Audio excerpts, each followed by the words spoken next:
Bye, from, of, since, for, दो। ये 7 जो प्रेपोजिशन है इन सब का हिंदी मीनिंग से होता है, इसीलिए स्टूडेंट कंफ्यूज हो जाते हैं कि किस जगह पे हम किसका यूज करें। इससे पहले जो मैंने लाइव क्लास प्रैक्टिस करवाया था प्रेपोजिशन की, उसमें मैंने देखा था कि से की जगह पे मैंने ऑफ का यूज किया था, तो स्टूडेंट कंफ्यूज हो गए थे कि यहाँ पर ऑफ का यूज क्यों होगा। वो फ्रॉम का यूज बता रहे थे कि से के लिए फ्रॉम का यूज करेंगे, लेकिन से के लिए ऑफ का भी तो यूज होता है। तो आज मैं वही चीज आप लोगों को कवर करवाने के लिए आई हूँ कि किसका जगह पर कब क्या यूज किया जाता है और किस तरह यूज किया जाता है, ये आपको समझ में आ जाए, क्योंकि ये वैसे प्रेपोजिशन है जिनका यूज हम अपनी डे टू डे कॉन्वर्सेशन में बहुत ही बार करते हैं, लेकिन हमें पता नहीं होता कि कहाँ पर किसका यूज करना है। So let's start the video. सबसे पहला जो हमारा प्रेपोजिशन है वो है विद। विद का हिंदी मीनिंग होता है से, लेकिन ये कब यूज होता है, जब कोई हथियार या औजार की बात करे।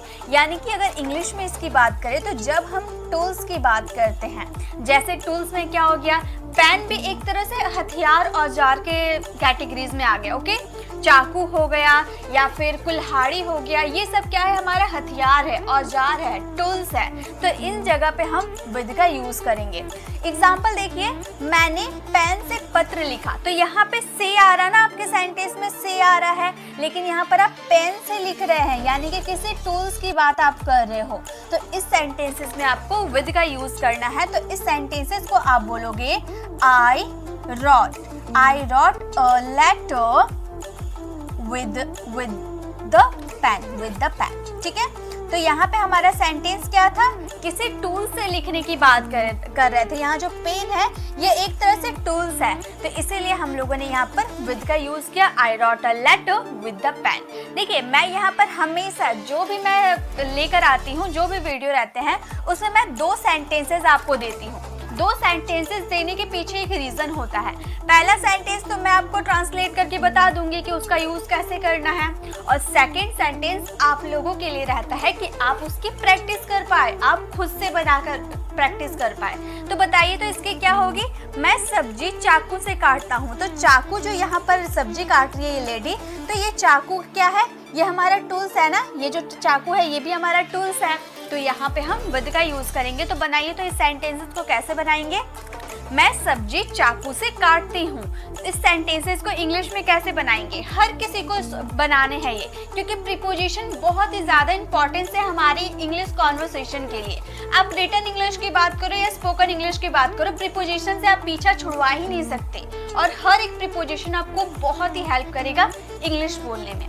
तो विद का बताइए, इसका कैसे यूज करेंगे, तो हम बोलेंगे I chop।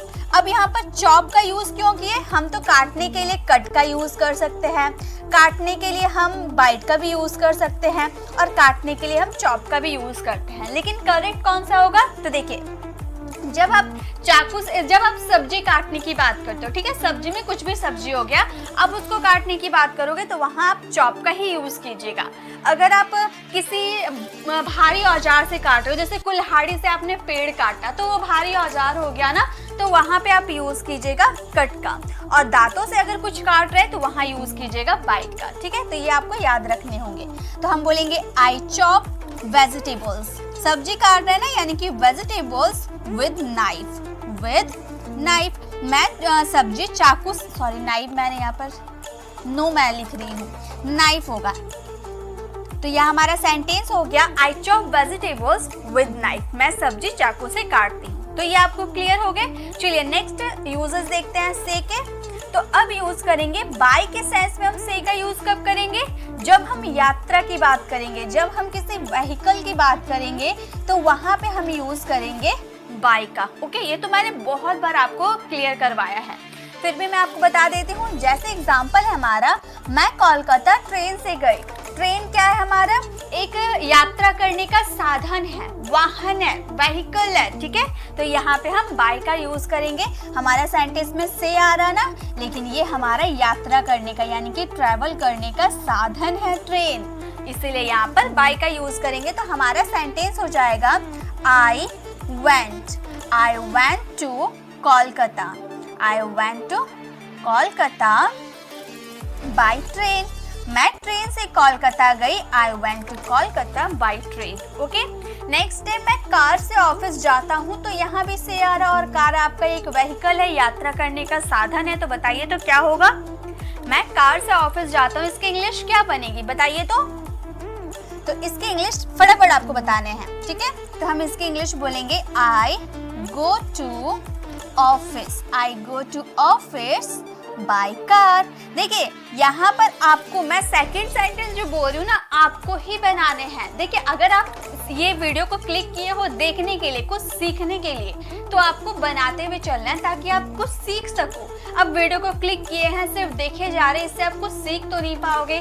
तो सीखना है तो आपको प्रैक्टिस करना होगा, मेरे साथ बनाते हुए चलना होगा। देखिए 100% आपको ये कॉन्सेप्ट क्लियर हो जाएगा इस वीडियो को देखने के बाद। ओके, चलिए आगे देखते हैं। अब हम बात करेंगे ऑफ का, ओ डबल एफ। देखिए ऑफ भी दो तरह का होता है, एक ओ एफ होता है और एक ओ डबल एफ होता है। तो ओ एफ का यूज होता है जब का के की वाला सेंटेंस बोलते हैं ना, तो जैसे टाई का प्राइस, तो वहां पर हम का यूज करते हैं ना, तो उसके लिए हम ऑफ का यूज कर सकते हैं। लेकिन ये ऑफ का यूज करेंगे से के सेंस में, गति के साथ अलग होना, यानी कि किसी चीज से अलग हो जाना, और मोशन के साथ, गति के साथ यानी कि मोशन के साथ कोई चीज अलग हो जाता है, तो वहां पे ऑफ का यूज करते हैं, ओ डबल एफ। एग्जाम्पल देखिए, पेड़ से आम गिरा। यहाँ पे आपको ये पेड़ दिख रहा है, देखिए यहाँ जो मैं बड़ा करके आपको दिखाती हूँ, यहाँ जो आपको ये पेड़ दिख रहा है ना, ये पेड़ अलग से है। मैंने जो यहाँ पर मैंगो लगाया है, ये सारा मैंने अलग अलग करके लगाया है, सारे अलग अलग मैंगो है, पहले से ये पेड़ में नहीं लगे हुए थे, मैंने अलग अलग इसे लगाया। यहाँ भी मैंगो है, यहाँ है, यहाँ है, ये सब मैंने अलग अलग आप लोगों को समझाने के लिए लगाया है, ताकि आपको ये समझ में आ जाए कि ये पेड़ से जो आम है ना, ये गिर रहा है नीचे। तो ये मैंने इतनी मेहनत जो की है, ये मैंने आप लोगों के लिए की है कि आप लोगों को ये ड्राइंग के थ्रू ये समझ में आ जाए कि ये वाला कैसे इसको समझना है। देखिए एग्जाम्पल, पेड़ से आम गिरा, तो यहाँ जो आपको आम दिख रहा ना, ये पेड़ पे पहले यहाँ पर रखा, यहाँ पर टंगा हुआ होगा, फिर यहाँ से धीरे धीरे अलग हुआ, तो ये टूट के अलग हो रहा, तो मोशन के साथ अलग हो रहा ना, अलग तो हो रहा, पेड़ से ये आम अलग हो रहा, लेकिन मोशन हो रहा, गति हो रहा इसमें, इसीलिए यहाँ पर ओ डबल एफ का यूज करेंगे, ठीक है। आई होप आपको समझ में आ गए। तो यहाँ पर मोशन हो रहा है, इसीलिए ऑफ का यूज करेंगे। पेड़ से आम गिरा, तो हम इस सेंटेंसेस को बोलेंगे द मैंगो, बोलेंगे the mango fell off, fell off, ठीक है। गिरना यानी कि फॉल, फॉल का सेकेंड फॉर्म फेल होता है, ओके, ऑफ द ट्री। तो इस तरह से इसके सेंटेंसेस को बनाया जाता है। अब आपको समझ में आ गया होगा ओ डबल एफ का यूज कब किया जाता है, जब कोई चीज मोशन के साथ अलग हो जाती है। नेक्स्ट है वो स्कूल से गया, तो देखिए पहले वो स्कूल के अंदर था, अब स्कूल को छोड़ रहा है, और मोशन के साथ चल के स्कूल को छोड़ रहा ना, तो मोशन हो रहा। पहले ये स्कूल का अंदर था, अब यहाँ से चलते चलते आया, अब स्कूल से ये अलग हो रहा, लेकिन मोशन हो रहा है। तो बताइए तो इस सेंटेंसेस को कैसे बनाएंगे। वह स्कूल से गया, इस सेंटेंसेस को कैसे बनाएंगे, बहुत ही इजी है, हर स्टूडेंट को समझ में आ जाएगा अगर मेरी बातों को आप ध्यान से सुनते हो।